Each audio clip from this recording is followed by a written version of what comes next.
Zwigato has been the new movie hitting the theatres last Friday, and it's open to rave reviews. It tracks the story of a food delivery executive trying to make the best of algorithms and eking out a living. What's interesting and very different about it is that it stars Kapil Sharma, known best for his comedic experiences and appearances in this role. It's actor Nandita Das's third directorial debut.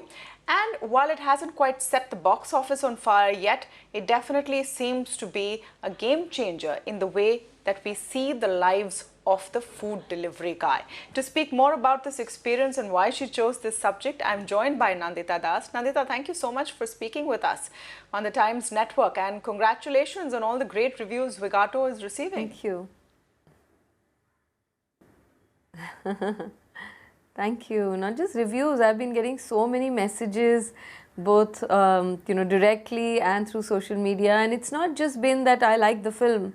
It's really been a lot of sharing, lot of deep diving into their own world, their prejudices, and people are bearing themselves. I mean, I think it is somewhere pricking the conscience, and that's what the aim of the film was. To show us a mirror that we all are so absorbed in our lives, and we forget to even notice so many people who are just invisible around us. Yeah.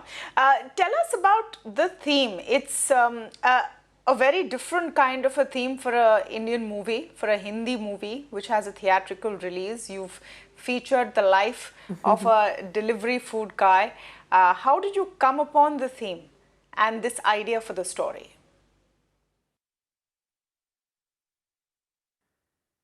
Well, it was born during COVID times. We were all sort of at home.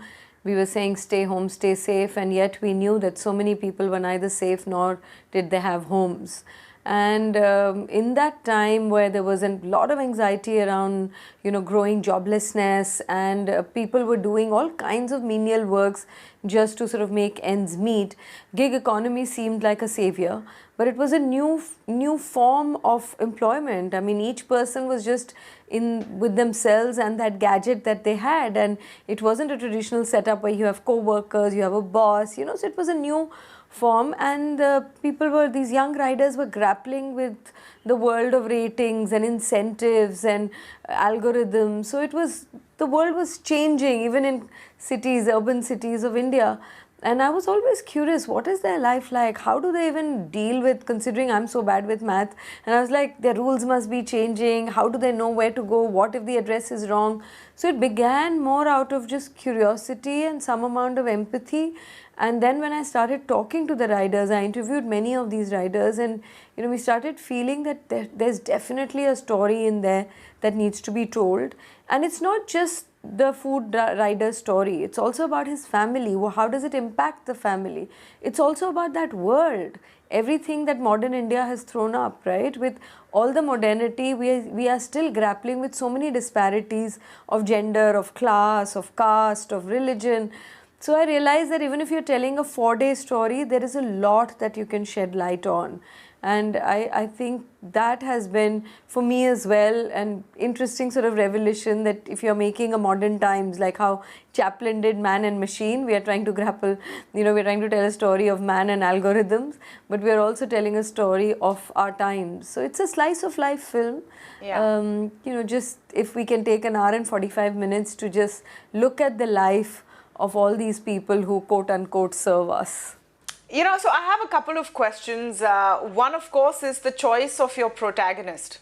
Off the top of my head, I would have not thought of Kapil Sharma in this role. And a lot of feedback is also of how he's presented himself. Nor would I. Oh, you did? So he wasn't your first choice?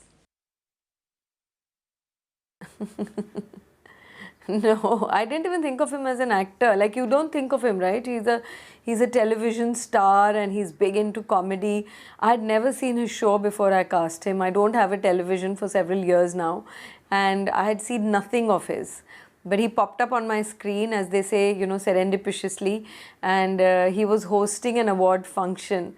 And I saw that little clip and I thought, wow, here is this person so unassuming, candid, natural, your everyday guy, has a deep connect to ordinary life, when he talks as an ordinary person, even though he's not anymore, you kind of believe him. And there was something very, very candid about him.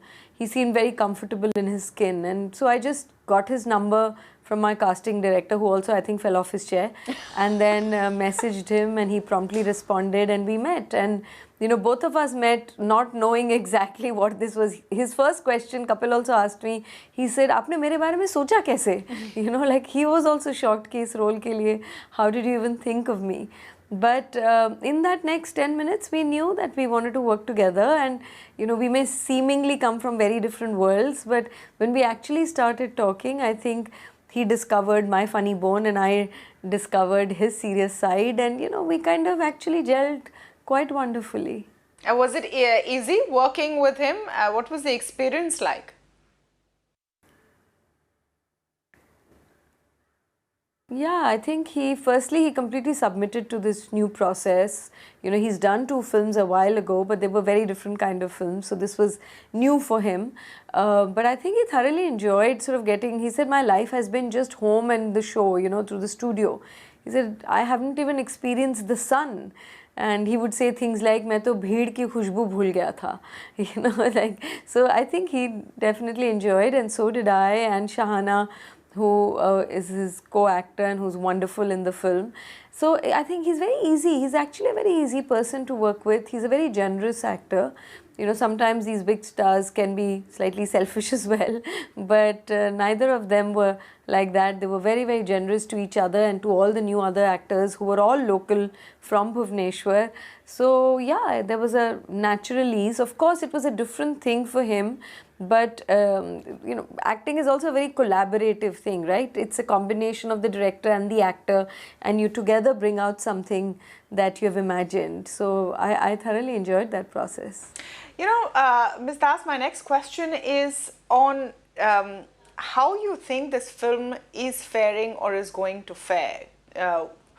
Just a quick sort of Google search on Zwigato right now has 2 different kind of stories and headlines. One is about... to be honest, I don't know it. I haven't searched it. I have. I've done that for you. So Sorry, go ahead. So let me tell you. So it's 2 okay. it's 2 different kinds of sort of messaging. One is that great movie, a lot of critical acclaim, slice of life, and the other has done terribly at the box office. First day didn't even reach 1 crore, etc.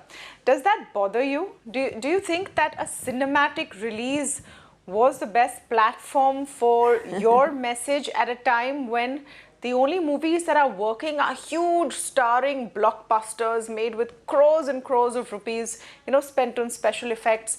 Where does your Zwigato fit in? Right. No, you're absolutely right. I mean, unfortunately, theatre has now become only for those big action films or, like you said, VFX heavy films. But my best memories of watching films has been in theatres, because I think it's a wonderful collective experience. It's an individual experience where it's just the screen, the story that you're watching and yourself. It's a very immersive experience. You are not distracted with phones and ghanti and, in the house, those billion things that are happening all the time. You can keep pausing the film. So it's a very immersive experience, and yet it's like a collective experience that you see with strangers, but you still have that experience together. You laugh together, you sigh together. So I don't know why we should not have that wonderful experience also for films that are not big blockbusters. As far as box office is concerned, if that was my trip, I would have never made films or never acted in films, the ones that I did. So for me, every audience is important, and there are thankfully enough people. As proportions, as percentages, they may be less, but in absolute numbers, there are still enough, I think, who connect with films like this. If the social media response that I'm getting, or even on WhatsApp, people are sending what their child said, what their mother said, not just their responses, but what their friend said, it seems very, very overwhelming.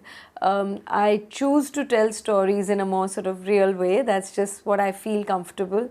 I've not grown up seeing a sort of hardcore mainstream cinema. So the kind of cinema that I relate to, that's the way I want to tell stories. And I'm not so unique. I'm sure there are other people who want to see those films and, want to be part of that kind of cinematic experience.